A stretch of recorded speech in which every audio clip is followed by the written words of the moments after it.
Hey everybody, Jared Jones. Today's Ask the Realtor question. I want to sell my house, but I don't like the idea of homelessness. The market's so fast, I can't find what I want. What do I do next? It's a great question. We're going to answer it today. What are you doing?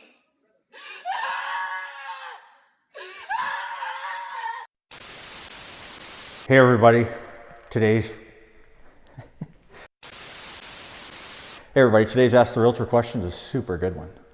Because you know what, as a realtor, I've never aspired to make people homeless, and I don't intend to start this market.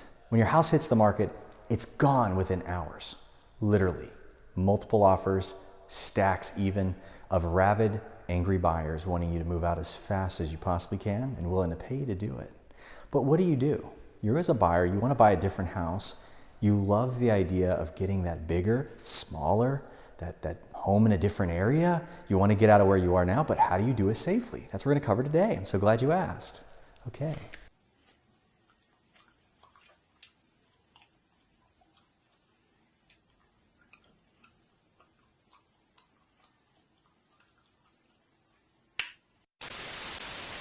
Today I'm going to give you 5 survival tips as a seller to make sure this is done right and done as smoothly as possible. Number 1, my best tip, do not list your home until you're absolutely ready to move, okay? The way the market is right now is if you advertise your home well, the agent you hire has got a fantastic marketing process, your home is almost instantly going to be sold. So if you have the idea that you want to put it on the market and you haven't really figured out if you're pre-qualified yet, if you can even buy another house, or if you don't know which location you even want, you have a lot of questions as to which house you're going to go to next, then you're probably not ready to list your home yet. It's a little too soon. And talking to a great agent, you'll answer those questions hopefully fairly quick. Unless you're Looney Tunes, you don't know where you want to live. What's up, Doc? It's kind of corny. Ding, ding, ding, ding, ding, ding, ding. Good answer. So here's the challenge. The real estate market is red hot. When you list your house, multiple offers stack up within hours of you hitting the market. You're looking for houses at the same time. You want to move somewhere else. Bigger, smaller, different area, whatever the reason, you're ready to move.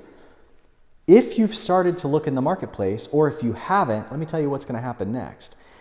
As a person who has a home that you need to sell first, looking to buy one, you go into the marketplace and you're looking around, and your house isn't for sale yet because you're like, I don't have a place to move.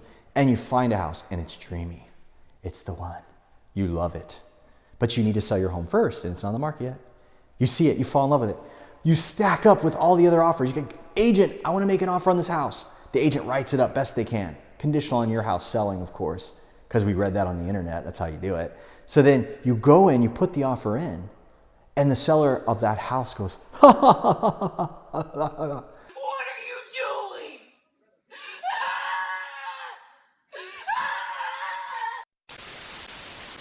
I see here that this person here they've not listed their house yet. Look at this offer. They don't have $300,000 in the bank. They want my house. And that's what happens. Okay. So the seller actually has 5 or 6 other offers that are all cash or very much cash, or they don't have to sell a house yet, and so they go that direction. Number 2, you want to not commit to the winning buyer until you found a house. Okay, here's how this looks. You put your house in the market because you're ready to buy, and no seller is going to accept your offer until your home is actually under contract or you have a buyer ready to go. What you then do is you list the house, the top buyer, you tell the buyer, Hey, listen, I need a couple weeks to shop for a home. Can I hold your offer and then we'll pend it and go from there? You can put terms in there just like that.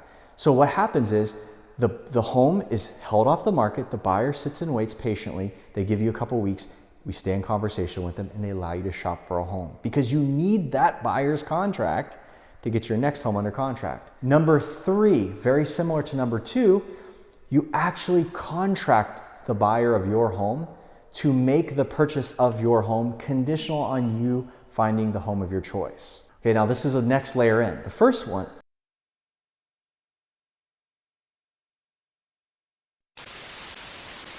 the first scenario I gave you, you don't actually sign the buyer's offer, you just kind of stay in limbo, and then you consummate it as soon as you find your house. The second one, you consummate it really close to the same thing, but they actually give you really an indefinite period to look for a house. I would say that's a little bit weaker than the first scenario because the buyer might feel that you're going to take forever. They're like, well, we're just conditionally sitting here, and that's okay. I mean, if it comes to that, the market is so hot right now that the seller makes all the rules.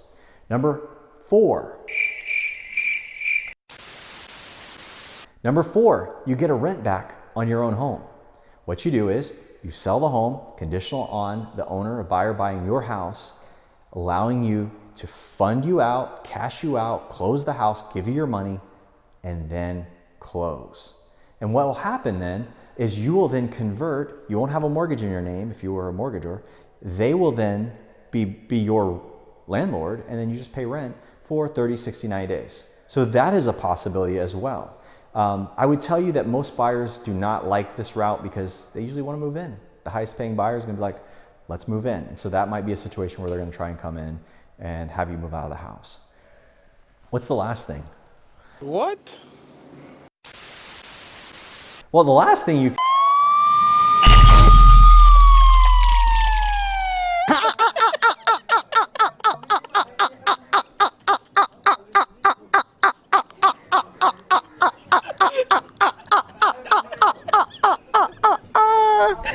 Well, the last thing you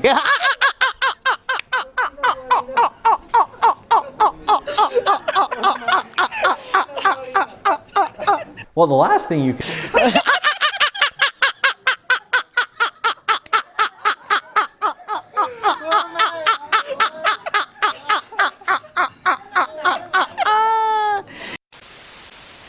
can do is quite obvious and probably the most common way to deal with it, but it requires financial backing, is number 5, just buy the next home first. Buying the next home first is a way to avoid homelessness.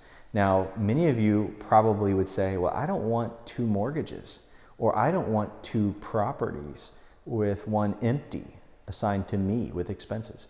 And I would tell you that unfortunately, the market we're in, that is one of the smoothest ways to buy your next home, because you can just move right into the next home, and then your house will be empty when it comes time to sell. And when all the chaos of all the buyers that want to come through your former home, it's just you're removed from it, so it's one less hassle. But that's it. That's what I would tell you is the easiest ways to avoid homelessness in a tight market situation.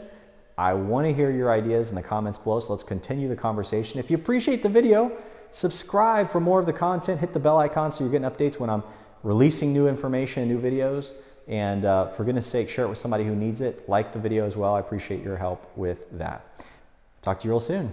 Buying or selling a home in Central Florida is expensive. The Jones Group leverages the latest technology and passes the savings on to you. List your home for just 1%. Buying a home, get $7,000 cash rebate before close. Make one call, that's all. Better service, lower fees.